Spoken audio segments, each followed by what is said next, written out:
آج کے بیان سے متعلق ایک اور اہم بات سمجھ لیں. میں نے بتایا تھا نا کہ کربلا کے واقعے سے ہر شخص اپنا مطلب نکالنے کی کوشش کرتا ہے. کچھ لوگوں نے اس کو صحابہ کے بغض نکالنے کی کوشش کی ہے اس پہ، جیسے میں نے بتایا اعتراض کرتے ہیں کہ باقی سارے صحابہ کہاں تھے. کچھ لوگوں نے اس پہ بھی خوارج کی تائید کے لیے بھی یہ واقعہ پیش کرتے ہیں کہ آج کے مولوی حکومت وقت کے خلاف کھڑے کیوں نہیں ہوتے. سیدنا حسین تو کربلا کے میدان میں کھڑے ہوئے اور پھر بغاوت کے فضائل سنانا شروع کر دیتے ہیں کہ ریاست کے خلاف نکلو، بغاوت کرو. سیدنا حسین رضی اللہ تعالی عنہ بغاوت کے لیے نہیں نکلے تھے. بغاوت کا مطلب مسلح لڑائی. صرف اور صرف تفتیش احوال کے لیے آپ کا سفر تھا، عراق کا تفتیش احوال کے لیے، بغاوت کے لیے نہیں تھا. اس کی سب سے بڑی دلیل یہ کہ کوئی بھی شخص جو لڑائی کے لیے نکلے وہ خواتین اور بچوں کے ساتھ کبھی بھی ٹریول نہیں کرتا. جبکہ کربلا میں سیدنا حسین رضی اللہ تعالیٰ عنہ کے ساتھ پاک دامن اہل بیت کی باپردہ مستورات اور بچے بھی موجود تھے. اسی وجہ سے ہم کہتے ہیں کہ سیدنا حسین کا قتل انتہائی مظلومانہ تھا. اس کی مظلومیت اس وجہ سے بڑھ گئی ہے کہ آپ کی نیت لڑائی کی نہیں تھی، بغاوت کی نہیں تھی. تو اس لیے آج ملک میں بہت سے لوگ دھماکے کر رہے ہیں، بہت سے لوگ اسٹیٹ کے باغی بنے ہوئے ہیں اور لیبل لگاتے ہیں کہ حضرت حسین نے بھی تو یہ سب کچھ کیا تھا. حضرت حسین نے یہ سب کچھ نہیں کیا تھا جو آپ کر رہے ہیں. ملک میں بدامنی پھیلانا، اسٹیٹ کے خلاف دھماکہ، ہاں احتجاج کرنے کا حق سب کو ہے. اسٹیٹ کے خلاف اگر اسٹیٹ کوئی ظلم کر رہی ہے کس نے منع کیا احتجاج کرنے سے؟ اور یہ لوگ احتجاج بھی نہیں کرتے. اس لیے ٹی وی پہ جو کچھ اسکالرز آ کے بڑی بڑی باتیں کر رہے ہیں نا، ایک اسکالر نے کہا موسیٰ علیہ السلام بھی تو فرعون کے مقابلے میں آئے تھے، تو یہ مولوی لوگ کیوں نہیں آتے؟ موسیٰ علیہ السلام فرعون کے محل میں جا کے فرعون کو نصیحت کی تھی آپ نے، تلوار لے کے نہیں گئے تھے فرعون کے دربار میں سر قلم کرنے کے لیے اور دھماکے کرنے کے لیے. تو علماء تو یہ کام بھی کر رہے ہوتے ہیں، حکمرانوں سے ملتے ہیں، ان کو سمجھا بھی رہے ہوتے ہیں، اور یہ لوگ وہ کام بھی نہیں کر رہے جو حضرت موسیٰ نے کیا تھا، اور پیکج وہ دے رہے ہیں جو حضرت موسیٰ نے نہیں کیا. امت کو پیکج وہ دے رہے ہیں جو موسیٰ علیہ السلام نے کیا ہی نہیں ہے، اور کام اتنا بھی نہیں کر رہے جتنا موسیٰ علیہ السلام نے کیا تھا. کبھی ان ٹی وی والے اسکالر سے پوچھو کہ کبھی کسی ایک حاکم، وزیر اعظم، صدر، آرمی چیف کسی کے پاس گئے ہو اسے سمجھانے کے لیے؟ یہاں بیٹھ کے یہ بڑے بنے ہوئے ہوتے ہیں، منہ کے فائر پھینک رہے ہوتے ہیں لمبی لمبی، اور برا بلا کہہ رہے ہوتے ہیں ہمیں. یہ کچھ نہیں کر رہے، یہ تم کیا کر رہے ہو؟ تم بھی تو منہ کے فائر کر رہے ہو ٹی وی میں بیٹھ کے. اس کو جہاد تھوڑی کہتے ہیں جو تم کر رہے ہو.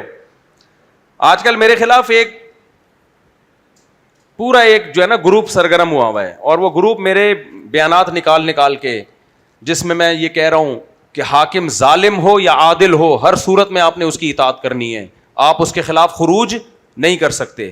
اس میں حدیثیں بھی پیش کر رہا ہوں، کسی کے پاس حدیث کا جواب نہیں ہے، بس بزدلی کے تانے کہ یہ بزدل ہو گئے ہیں. بھائی ہم بزدل نہیں ہو گئے، ہم اسٹیٹ کو بچانا چاہتے ہیں.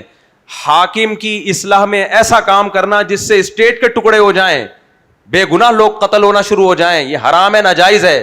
میں نے نہیں حرام قرار دیا، پیغمبر صلی اللہ علیہ وسلم نے اس عمل کو حرام قرار دیا ہے. تبھی صحابہ، تابعین، تبع تابعین نے حاکم ظالم ہو یا عادل ہو سب کو برداشت کیا ہے، سب کو برداشت کیا ہے.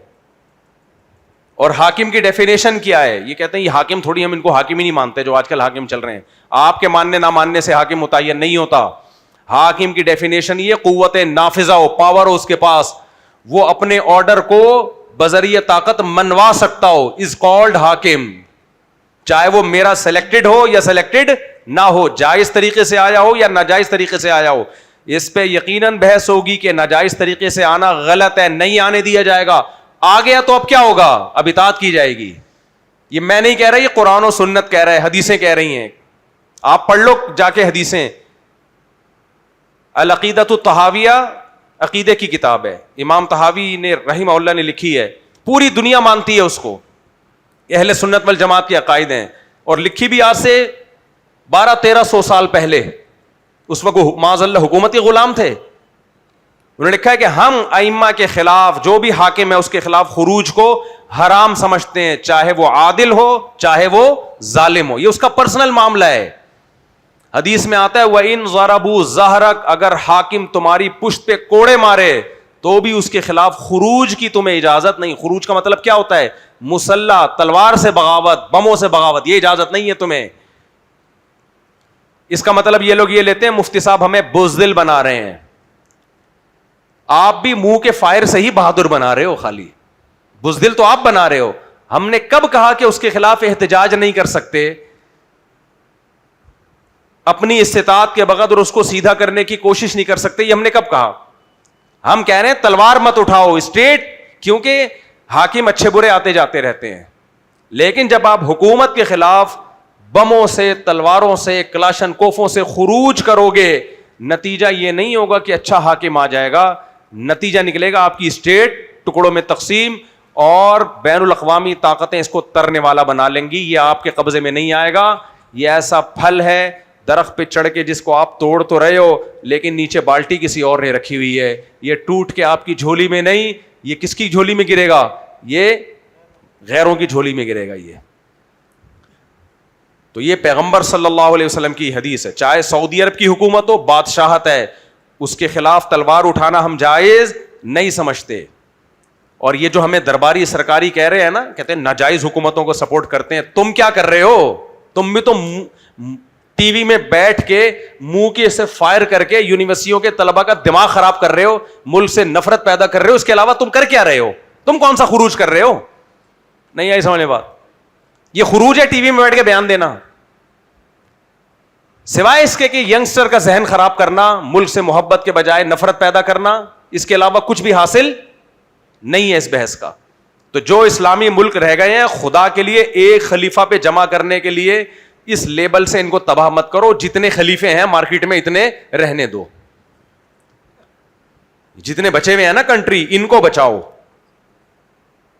ایک صاحب نے میرے خلاف بیان ریکارڈ کروایا, میں نے کہا حدیث میں آتا ہے, صحیح حدیث ہے مسلم کی, کہ جب مسلمانوں کا کوئی حاکم بن جائے تو اس کے خلاف جو بھی کھڑا ہو قتل کر دو اس کو, کائن من کان, جیسا مرضی ہو. کیا مطلب؟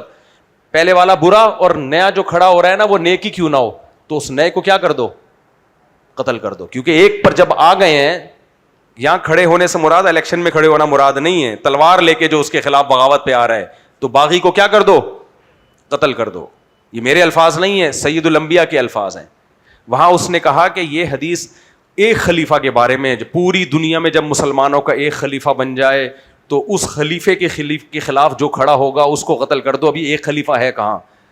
مسلمانوں میں پوری 1400 سالہ تاریخ میں بنو امیہ کے بعد کبھی بھی ایک خلیفے پہ مسلمان جمع ہوئے ہی نہیں ہے.